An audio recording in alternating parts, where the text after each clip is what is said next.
So, the Mini 2. Now, this drone has been around since November 2020. Since then, many drones has came out. The Mavic Air 2, the Mavic Mini 3 Pro, and then the Mavic Air 2S, and which is followed by the Mavic 3, and also latest the Mini 3. Just the Mini 3, not the Mini 3 Pro. But how does the original Mini 2 compare to all of these drones, especially going into 2023? So just relax, we're gonna discuss a bit on the viability of the Mini 2 and see if this drone is still relevant in going into 2023, or maybe you should look at other options.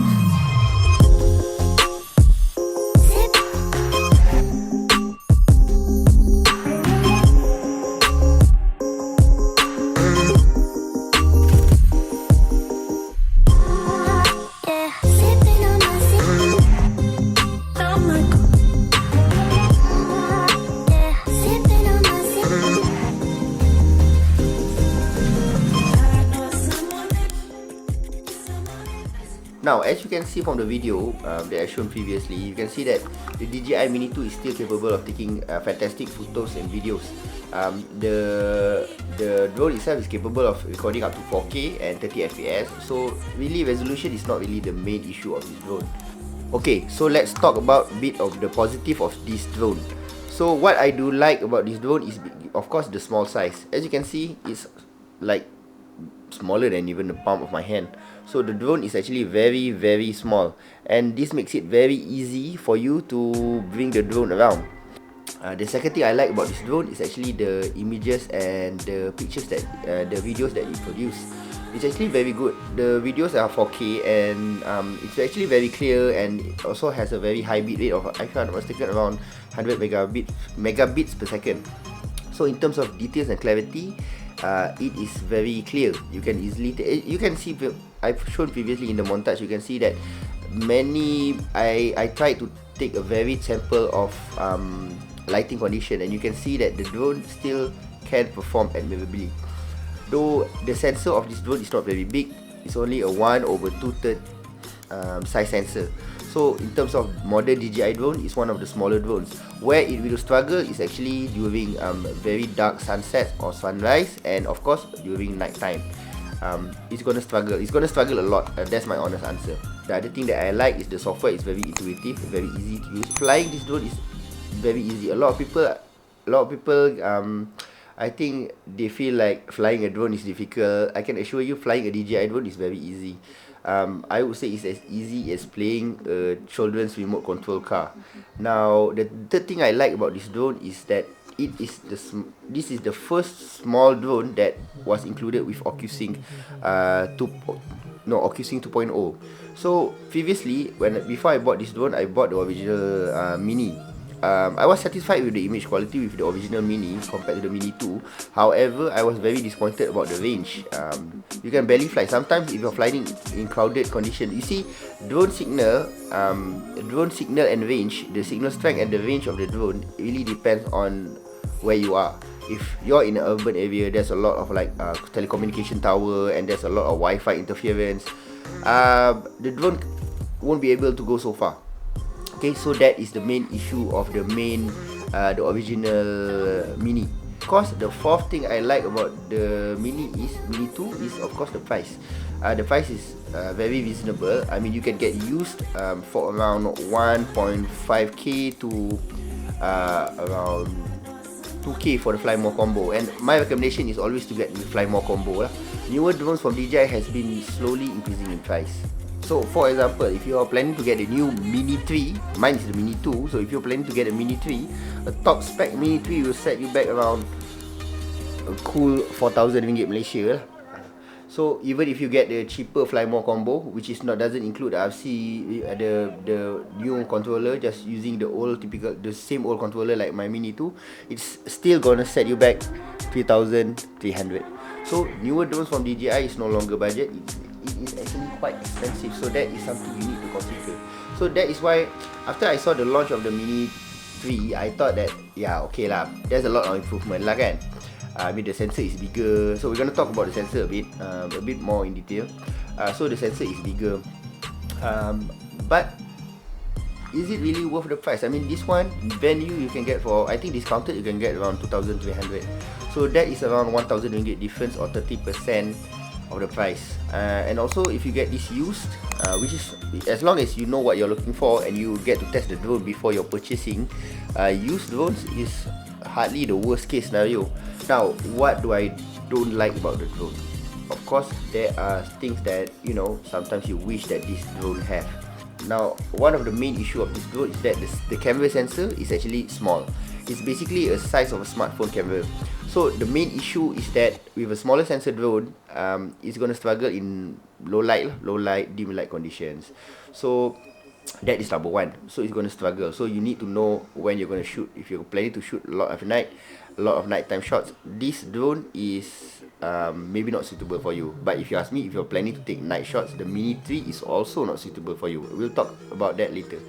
And then number two I don't really like is that, just like any other Mini, although it says that the wind resistance is 5, I've tested even with my friend's Mavic Air 2.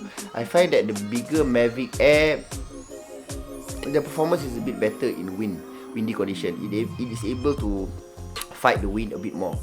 Another thing is that this drone has no obstacle avoidance. But like Mavic Air 2, even the original Mavic Air has sensors in the front, so that if the drone flew towards an object, it will automatically detect and fly away, fly past it. So that is an advantage, especially in terms of safety. So you need to be very proficient in knowing the obstacles that is in the drone's path. So keep that in mind. What else don't I like about the drone? The fact that I'm struggling to think about things I don't like shows how I like this drone a lot. The sensor, the wind, no obstacle avoidance. Yeah, I think that's it. I don't really have a lot of issues other than that. I mean, okay, another thing is that, but this is not really a big issue if you're just a beginner. Another issue is that this drone, you don't have lock profile, meaning you cannot adjust the picture profile. Like in a modern camera, you can adjust, you know, for mode, you can get a flat color profile, so easy color grading. This drone does not have it. Okay. Conclusion time. Will I be keeping this drone considering all the praises that I've given it? Actually no. But keep in mind that I've been using this drone for almost 2 years. Like I said, since the launch of around, I think, early 2021 or late 2020. So now going to 2023, I decided to upgrade and I bought a Mavic Air 2S. So I think that if you're coming from a Mavic 2, that would be the most suitable upgrade for you. And I'll tell you why. Okay, so what's the main issue of this drone? The number one issue, like I said previously, is the sensor size. It's very difficult for me. You can see from the footage that I'm going to show on the screen right now.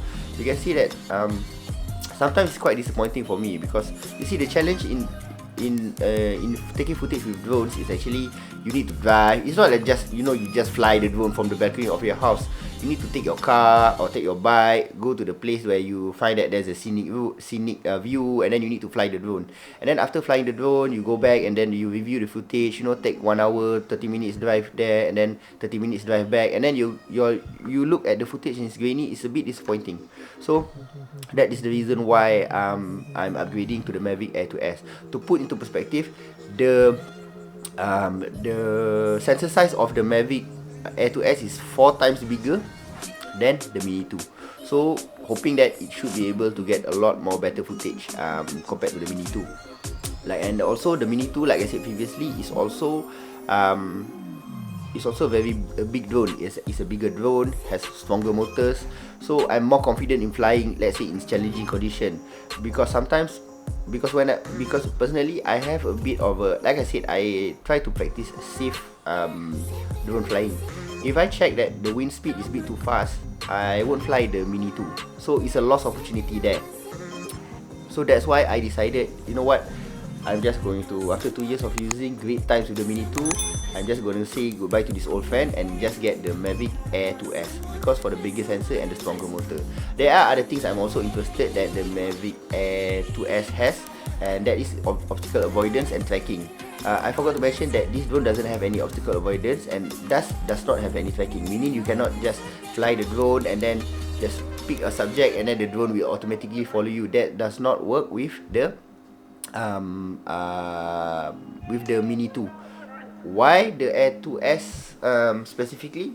Because if you ask me, I think that if you're using from a Mini 2, the Air 2S is the only significant upgrade. Okay, like I said, my main issue is the sensor size. Okay, let's look at the options. The Mini 3 Pro. Okay, the sensor is bigger. If I'm not mistaken, I think almost maybe twice bigger than the Mini 2. But twice bigger is not really a significant jump. That one is number one. And then the Mini 2, although it advertises as a stronger motor, I still feel like the Mini series cannot really fight the wind very strongly compared to the Air series. Okay, that one is number 2. And then number 3 is that if you get the Mini 3 Pro, it's fine, but that one is almost 4,000. If you get the Mini 3, it still doesn't have obstacle avoidance or any type of sensor. So, is it really such a significant upgrade compared to the Mini 2? I mean, basically, going for the Mini 2, for the Mini 3, you are just getting a bigger sensor. Going from the Mini 2 to the Mini 3 Pro, you're just getting a bigger sensor and slightly a bigger sensor and obstacle avoidance. So, look at other options. Let's say you're getting a Mavic Air 2S. The Mavic Air 2, the original Air 2, not the Air 2S. So, the original Air 2. Okay, so that's a bigger drone. And then it can fly against the wind better and whatnot. And then it has the sensor, so it has tracking, obstacle avoidance, things like that. It does have, but the sensor is barely bigger than the Mini 2. In fact, it's the Mavic Air 2 is the Mavic Air 2 is smaller than the Mavic 3 sensor. So you're not getting such a significant jump in terms of image quality, especially in low light. So that is why I decided to pick up the Mavic Air 2S. The sensor is 4 times bigger, stronger motors, a very modern DJI drone. So, but if you're still in the market on getting a new drone, if you haven't had a drone before and you're planning to buy a drone maybe to travel, or maybe you're planning to buy a drone for someone you love for present or birthday or Christmas or whatnot, the Mavic 2 still 2023 still a solid choice. Okay. Anyway guys, like always, if you find this video useful and you find the opinion Anyway guys, like always, if you find the video useful, do the usual stuff, like, subscribe, leave the comment down below if you have any question. And I'll also leave the links to my TikTok basically. So if you want to see a shorter video of IT related stuff, check out that video. Anyway, salam from Malaysia. So see you guys next time. Ciao.